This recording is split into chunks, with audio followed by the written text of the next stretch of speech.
Now, the student was incredibly grateful. They were going to get Pell Grant. They were going to be able to go back to school, and they were just so grateful to get Pell Grant.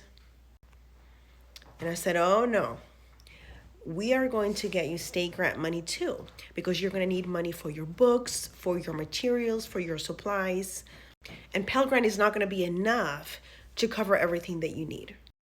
Now, keep in mind that because the student is dependent by age and because he wasn't married or anything like that and he was a teenager, his eligibility for state aid in the state that I worked at also required that his mom be a resident of that state, and mom got deported. Mom was no longer living in the United States, and the student was an American-born citizen.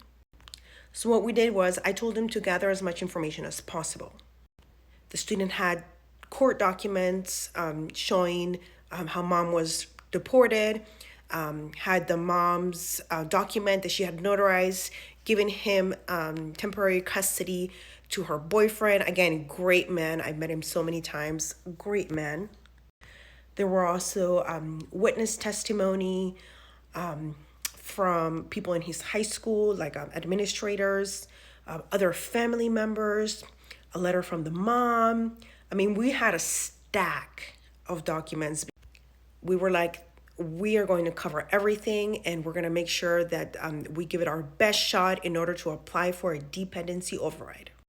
Now, a lot of the information, like the letters from the family members and court documents from mother's homeland, were all in Spanish. So I just took the time and I translated everything from English to Spanish. I'm bilingual. I was more than happy to do that for the student.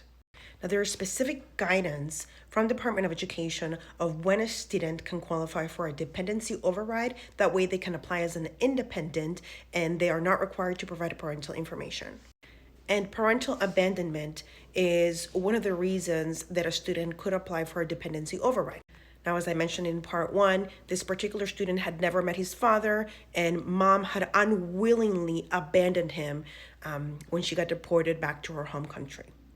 So we presented all this information to the financial aid office director, and I showed him the regulations and the guidance from the Department of Education, and he told me to give him a little bit of time to review the information. And within 24 hours, that dependency override was approved. The student was able to apply as an independent student, and they were able to get Pell Grant and State Grant to continue their education.